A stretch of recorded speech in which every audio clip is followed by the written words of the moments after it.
ಪ್ರಿಯರೇ, ದೇವರು ಒಳ್ಳೆಯವರು, ಒಳ್ಳೆಯದನ್ನೇ ಮಾಡುವವರಾಗಿದ್ದಾರೆ.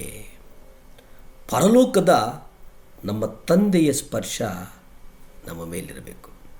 ಕೀರ್ತನೆಗಳು 115:3 ನೀವು ನೋಡಿ, ನಮ್ಮ ದೇವರು ಪರಲೋಕದಲ್ಲಿದ್ದಾನೆ, ಆತನು ನನಗೆ ಬೇಕಾಗದ್ದನ್ನೆಲ್ಲ ಮಾಡ್ತಾನೆ. ಯೇಸು ಕ್ರಿಸ್ತನಿಗೆ ಎಲ್ಲ ಅಧಿಕಾರ, ಸ್ವತಂತ್ರ. ಆ ಸ್ವತಂತ್ರ ಏನಪ್ಪ ಅಂತಂದರೆ, ಯಾರನ್ನಾದರೂ ದೇವರ ಸನ್ನಿಧಿಗೆ ಕರೆದೊಯ್ಯುವಂಥ ಆ ಮಹೋನ್ನತವಾದಂಥ ದೇವರ ದರ್ಶನವನ್ನು ಪಡೆಯುವಂತೆ ಮಾಡಬಲ್ಲುತ್ತದೆ ಅನ್ನುವಂಥದ್ದನ್ನು ನಾವು ನೋಡುತ್ತೇವೆ. ಮೋಶೆ ಇಸ್ರಾಯೇಲರ ಸಮೂಹದ ಕೆಲವು ಹಿರಿಯರಿಗೆ ದೇವರು ಕಾಣಿಸಿಕೊಂಡಂಥ ರೀತಿಯನ್ನು ಹೇಗೆ ಹೊರಡಿಸ್ತಾನೆ ಅಂತಂದರೆ, ಅದನ್ನು ನೀವು ವಿಮೋಚನ ಕಾಂಡ 24:10 ನೀವು ನೋಡೋದಾದರೆ, ಅವರಿಗೆ ಇಸ್ರಾಯೇಲರ ದೇವರ ದರ್ಶನವಾಯಿತು. ಯಾರಿಗೆ? ಮೋಶೆ ಸಂಗಡ ಇದ್ದಂಥ ಹಿರಿಯರಿಗೆ ಇಸ್ರಾಯೇಲರ ದೇವರು ಅವರು. ಆಕಾಶ ಮಂಡಲದಂತೆ ಅತಿ ನಿರ್ಮಲವಾದ ಇಂದ್ರಮಣಿಯ ನೆಲೆಗಟ್ಟು ಆತನ ಪಾದಪೀಠ ಆಗಿತ್ತು. ಇಂದ್ರಮಣಿಯನ್ನು ಯಜುರ್ವೇದದಲ್ಲಿ ನಾವು ನೋಡ್ತೇವೆ.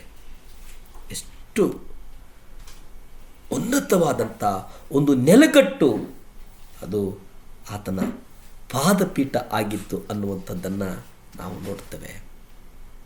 ನಾವು ಮೂಲದಲ್ಲಿ ದೇವರನ್ನು ಗಮನಿಸುವುದೇನಪ್ಪ ಅಂತಂದರೆ, ದೇವರು ಕೃಪಾಪೂರ್ಣನು, ದೇವರು ಕರುಣೆಯುಳ್ಳವನು.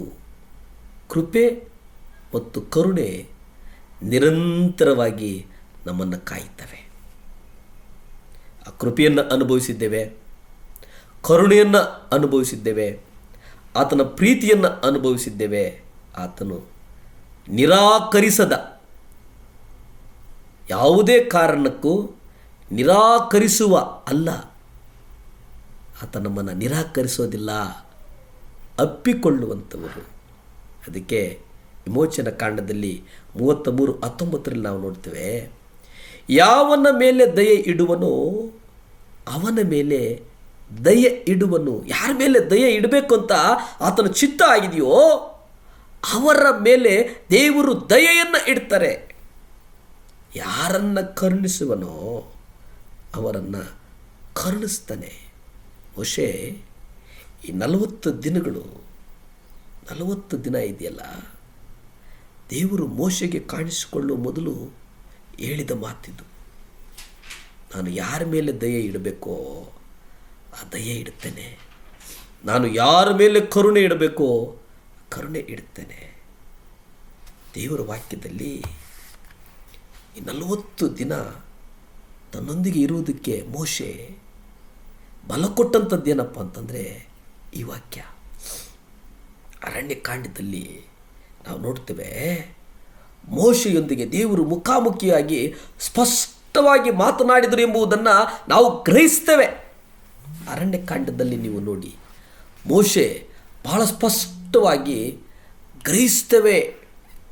ಹೊಸ ಒಡಂಬಡಿಕೆ ಕಾಲದಲ್ಲಿ ದೇವರು ತನಗೆ ಹೆಚ್ಚು ಪ್ರಿಯರಾದಂಥ ಶಿಷ್ಯರಿಗೆ ತನ್ನ ಮಾರ್ಗವನ್ನು ತಿಳಿಯಪಡಿಸ್ತಾನೆ.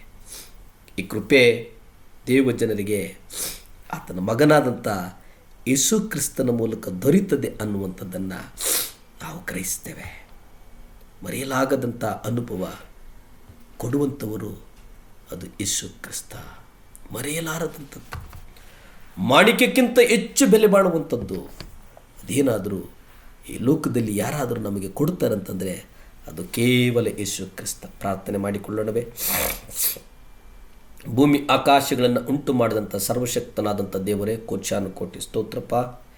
ದೇವಾ, ಈ ಮುಂಜಾನೆ ಸಮಯದಲ್ಲಿ ಮತ್ತೊಂದು ಆವರ್ತಿ ಪ್ರಾರ್ಥನೆ ಮಾಡಲು ಈ ಅವಕಾಶ ಕೊಟ್ಟಿದ್ದಕ್ಕಾಗಿ ಕೋಟ್ಯಾನುಕೋಟಿ ಸ್ತೋತ್ರ ಸ್ವಾಮಿ. ದೇವರೇ, ಅಬಲೇರನ್ನು ನಿಮ್ಮ ಕರಗಳಿಗೆ ಒಪ್ಪಿಸ್ತೇನಪ್ಪ, ಕೈಲಾಗದವರ ನಿಮ್ಮ ಕರಗಳಿಗೆ ಒಪ್ಪಿಸಿ ಪ್ರಾರ್ಥಿಸ್ತೇನಪ್ಪ, ಆಸ್ಪತ್ರೆಗಳಿರುವವರು ನಿಮ್ಮ ಕರಗಳಿಗೆ ಒಪ್ಪಿಸಿ ಪ್ರಾರ್ಥಿಸ್ತೇನೆ ಸ್ವಾಮಿ. ನಿಮ್ಮ ಕಲ್ವರಿ ರಕ್ತದಲ್ಲಿ ಸುರಿಸಿದಂಥ ರಕ್ತದಿಂದ ಅವರೆಲ್ಲರನ್ನು ಸುಕ್ಷೇಮ ಮಾಡು ಎಂಬುದಾಗಿ ನಾನು ಪ್ರಾರ್ಥಿಸುವವನಾಗಿದ್ದೇನೆ, ನಾನು ಬೇಡುವವನಾಗಿದ್ದೇನೆ ಸ್ವಾಮಿ. ದೇವರೇ ಆಶೀರ್ವದಿಸಪ್ಪ, ಬಲಪಡಿಸಪ್ಪ, ಸ್ಥಿರಪಡಿಸಪ್ಪ. ಸ್ತುತಿ ಘನ ಮಾನ ಮಹಿಮೆ ನಿಮ್ಮೊಬ್ಬರಿಗೇ ಸಲ್ಲಿ ತಂದೆ. ಆಮೇನ್, ಆಮೇನ್.